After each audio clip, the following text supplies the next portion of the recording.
This video is brought to you by Miniature Market. Thousands of board games, miniatures, and paints, discount prices at miniaturemarket.com.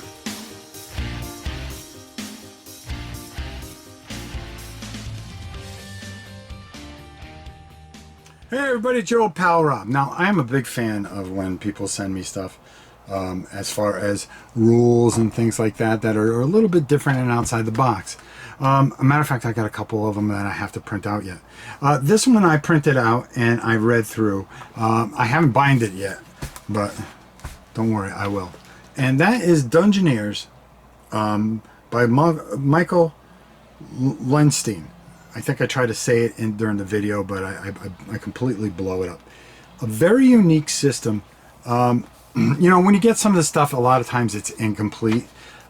This is pretty tight. So what we're going to do is we're going to try to... I don't know where he gets it, where he wants to sell it or whatever. I don't know. I decided to take a look at it. I present it to you. I think you could find it on BGG. Look up Dungeoneers and see how that works out. I'm sure Michael will be more than happy to answer. I'll send off a letter and we will put where you can purchase this or download it. But it comes in a PDF form, a quest book, a map book, which it has all the maps that you can ever need, and then of course the rules. It's based off a D100 system. It's very interesting.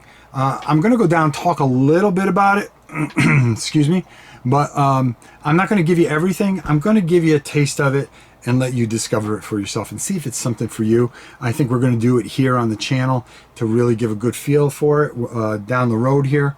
As you know, we're backed up, but we're definitely going to go down to the table and take a look at it now, and then I'll come back and give you some more. So I haven't had a chance to bind this up, but I wanted to talk about this because I've downloaded it and I've read through this.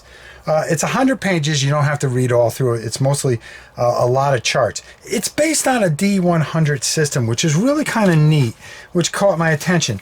You're going to be able to use whatever type of creatures that you want, you know, dwarves and so forth and so on. So, yeah, as you can see, they're going to have a strength, a constitution, a dexterity, wisdom, and some racial traits and things like that. And it'll tell you about it. But you're going to have a base number, and then you're going to roll on a D10, and then you're going to add that. Everything is based off a D100 system, which I always like a real lot. Hit points, depending on who you are, it's going to be the same thing, where you're going to be adding certain things to it.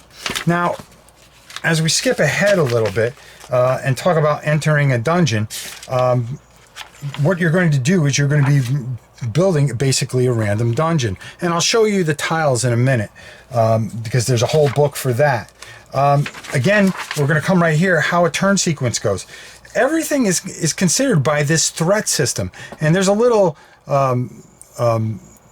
page here that kind of explains to you some of the pluses and minuses to threat. If you roll under a certain amount of threat, so say your threat is 5 on a D20, you always roll a D20. If you roll under that, you're safe. Anything over that is going to cause a problem. But it doesn't mean that you're overwhelmed all the time, which is really neat, because basically what happens is once you do something and you fail at a threat thing, you're going to roll a D20, and there's going to certain things that are going to happen. Either you're going to run into a wandering monster, you're going to risk the risk of encounters goes up by 10%, and so forth and so on. And there's different types of things that are going to happen. But it's also going to reduce your threat, so you're going to be able to move through the dungeon. Each hero is going to get 2 actions. So basically, they're going to be moving along, and you can move up to 4. The basic movement is 4, and then of course you're going to have combat, opening doors, and different things like that. Moving forward, you could play this as much of a experience as you want to. You're going to be able to level up. You're going to go into the city and do different things. As you can see, they're beautiful map. This is beautifully done and really caught me by surprise. Leveling, as you can see, how that goes. Energy is a key thing that you're going to be using. Luck, of course. And then there are certain maxes that you can have that you can never go over. Okay, so your guy can't be like super jacked up, crazy. There's magic in it, there's arcane, there's alchemy, and there are a ton, I mean a ton of charts that you're going to be rolling and getting different things. Now, when you attack something, something may have like a 45%, so you're going to have to roll under that particular number. But once you hit, your weapons also have a value. Okay, and it's very interesting how this works out because, and I'll show you a little later on the map and explain things a little bit easier. But you could see there are just tons and tons of tables. And what we're going to try to do is try to figure out where you guys can get this. You can send anything, if you want to learn more about this, to dungeoneergaming@gmail.com. Again, really, really interesting, really deep. It's not something that was thrown together. And it was something that somebody asked me to take a look at. Michael Lund, I can't even say the name, sorry, because I could barely breathe as it is. But we'll pull this up there so you can see. There we go.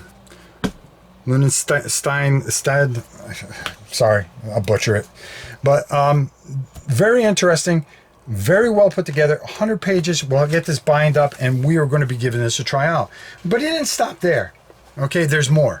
There is a quest book that has been done. So in this, I believe you have 7, yes, I was right, 7 quests, and they're done very beautifully, smart, and that you could put together and you can go on an adventure yourself. Of course, you can make your own, which are random. The thing I really like here is this right here, that the Dungeoneer Tiles. So all you can do, and I printed these only on one side, I think I did, yeah I did, that you can cut these out, laminate them, and put these together, cut them out. And there's all kinds of different rooms. So you have all these quests that are in that quest book, and all the pieces that you need are here.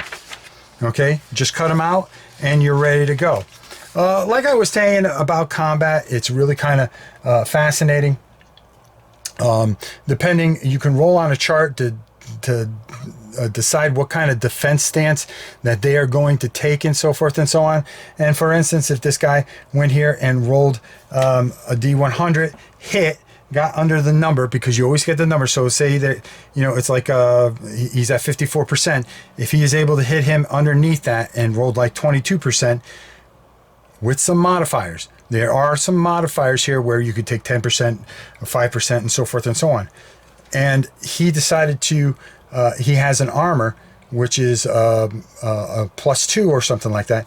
He's going to take his weapon, and then we're going to figure out how much he has. He may have a weapon that does D8 +2. He rolls, he gets an 8 +2, that's 10. Minus his armor is 2. There is a way that you can parry, that you can use a certain arm, that you can reduce the damage as much as you possibly can so you do not absorb enough. But really, really interesting system, how it works out. We're going to really get into it. We're going to do it live here on the channel once, probably about a week or two, once we get everything all squared away here. But there are just plenty of things. You can use any type of miniatures you want. North Star miniatures would be great. Your D&D figures are great. Anything that you have can be applied to this very unique and interesting system, Dungeoneers. So let's go up top and get my final thoughts. There's a lot to love here. And I mean that sincerely. I like the threat value. I think that's a really neat thing. It's not like you fight, you go through this whole thing, and then all of a sudden you're in another knockdown, drag out fight. The threat level goes down low enough to give you a chance to catch your breath, move along, and get to your objective, but enough where there's enough danger there that you can get yourself in a fistful of trouble, which, okay, I'm good for it. Combat system seems very smooth so far. I still have to play it a few more times. There's a lot of things that I have to do here to really iron this out, but it's enough to get me intrigued to make a video to say, hey, guys, I think I found something. Go check it out. Let me know what you think. Smart, well done, beautifully illustrated. The book is clean. You understand things. The examples are clean.